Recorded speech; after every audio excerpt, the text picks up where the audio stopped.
Howie Roseman may have just pulled off one of the biggest steals of the 2026 NFL Draft, my friend. On the day most Eagles fans had their eyes locked on the higher round picks, Howie quietly went out and grabbed a 6'5", 334-pound giant that ESPN analysts are already calling a steal. And once you understand the context of the Eagles' offensive line heading into 2026, you'll realize this 6th-round pick may be far more important than its number suggests. I'm going to break down who this player is, why ESPN flagged this selection as one of the best picks in the entire draft, and what it reveals about the real concerns Howie Roseman has about the Eagles' offensive line this season. But first, if you're a die-hard Eagles fan, hit that like button and subscribe right now because the draft news is coming fast, and you can't afford to miss any of it. Here's the deal. With the 207th overall pick, the 6th round of the 2026 draft, the Eagles selected a guard out of Georgia, 6'5", 334 pounds, an interior blocker with a first-round body taken with a 6th-round pick, and ESPN's Field Yates didn't waste any time. He singled out this selection as the best pick of the entire 6th round and one of the biggest steals of the 2026 NFL Draft. When an ESPN analyst with Yates' track record drops that kind of stamp right after the draft, you stop and pay attention. That player's name is Micah Morris. But who is Micah Morris? Before we talk about what he can do for the Eagles, it's important to understand where he comes from and what that context means for Howie Roseman. Morris played for Georgia, and the Eagles have a track record of success targeting Bulldogs players that goes well beyond coincidence. Morris is the 7th Georgia player selected by Howie Roseman in his career as general manager. But here's a detail that'll make Eagles fans smile. He's the first offensive player on that list. Every single one before him was a defensive player. Jordan Davis in 2022, Nakobe Dean in 2022, Nolan Smith in 2023, Smail Mondon in 2025. Howie clearly trusts the university and the Bulldogs development program, and now he's betting that trust translates to the offensive side of the ball as well. And there's more to this story than just the college pedigree. Morris arrived at Georgia in 2021 as a 17-year-old freshman, and in those early practices, who was lining up across from him? A trio of future first-round picks who today play for the Eagles themselves.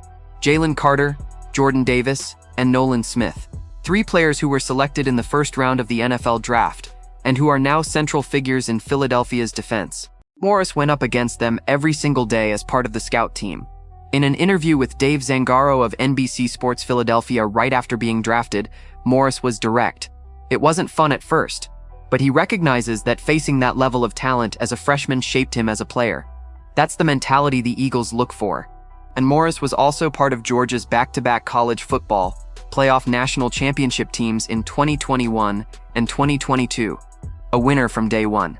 Now let's talk about what really matters. Why the Eagles need Micah Morris. Because the Eagles' offensive line in 2026 has a far more concerning picture than the names on paper would suggest. On paper, you read the 5 starters and think everything is fine: Jordan Mailata at left tackle, Landon Dickerson at left guard, Cam Jurgens at center, Tyler Steen at right guard, Lane Johnson at right tackle. It's what many still call the best offensive line in football, but the reality behind those names is complicated. Let's start with Landon Dickerson. The 27-year-old guard, a 3-time Pro Bowler, came close to announcing his retirement during the offseason. Seriously. A 27-year-old player with a 4-year, $84 million contract signed just last year, getting close to walking away. That only happens when the body is sending very serious signals. Dickerson traveled to Colombia to seek medical treatment for his knees, which have been a chronic problem going all the way back to his college days. He ultimately decided to return for 2026, which is great news. But the question Howie Roseman has to answer is, what if Dickerson can't hold up for a full 17-game season? In 2025, he played 15 games and wasn't at his best, and that contributed directly to the Eagles' offensive struggles that year. And what about Tyler Steen? The right guard is in the final year of his 4-year, $5.75 million rookie contract. Steen was a solid starter in 2025, got the job done, was consistent. But he needs to prove he deserves an extension, and the clock is ticking. If the Eagles don't renew Steen after this season, or if Steen doesn't perform at a level that justifies a new deal, there's a real hole at right guard heading into 2027. Morris enters the picture in exactly that context. Taking a step back to understand Howie Roseman's vision here. He didn't select Morris expecting him to come in and start on day 1 of training camp. Not even Field Yates expected that. Yates was clear in his analysis. If the Eagles can get steadier, more consistent play from Morris snap to snap, he has what it takes to build a career as a reliable reserve lineman. And reliable reserve, in the Eagles' philosophy, is no small thing. It's exactly the kind of piece that keeps the unit from falling apart when a starter goes down with an injury. But the real question becomes, what is Micah Morris's ceiling? Because the analysts are divided on that. Field Yates believes the potential is there. The size is there. The competitive draft analyst had Morris projected as a 7th-round pick or a priority undrafted free agent. And the reasons behind that are important to understand. Zierlein identified inconsistency as Morris' main problem. A sky-high pad level, meaning he engages blockers without lowering his center of gravity properly, and hands that get out of position.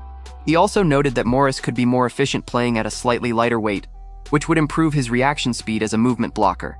These are real technical issues, but they're also the kind of problems that experienced defensive line coaches can correct, especially with an athlete who has the size and football intelligence that Morris clearly possesses. And this is where trust in the institution comes in.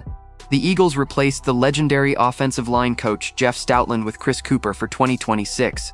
Stoutland built some of the best offensive lines in the NFL during his years in Philadelphia. Cooper arrives with the mission of maintaining that standard, and Morris will be one of his first real tests as a developer. Can Cooper take a player with raw tools but inconsistent technique and turn him into the type of professional that the Eagles have historically built? The franchise's track record says yes, but it is a bet. What makes this pick even more interesting is its timing within the draft. The Eagles used a 2nd-round pick on a tight end, and throughout the draft clearly prioritized positions that strengthen the roster in multiple layers. Morris in the 6th round is exactly the kind of value pick that defines well-executed drafts. It's not the choice that makes the front page the next morning, but it's the one that shows up in highlights 2 or 3 years later when the guy is playing meaningful snaps in January. Georgia has produced exactly that for the Eagles before. Morris has every ingredient to do the same. For Jalen Hurts, the potential impact of Morris is direct. Hurts was pressured at an unacceptable rate in 2025, and part of that problem came from inconsistency in the interior line when Dickerson wasn't at his best. Every quality depth piece Roseman adds to that line is additional protection for the Eagles' franchise quarterback.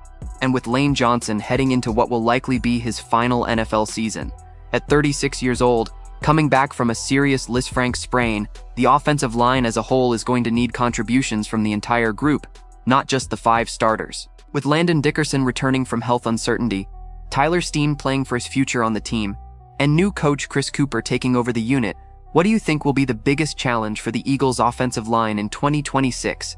Keeping the starters healthy, developing young pieces like Morris, or finding the long-term replacement for Lane Johnson? Leave your opinion in the comments. Don't forget to hit that like button and subscribe to the channel.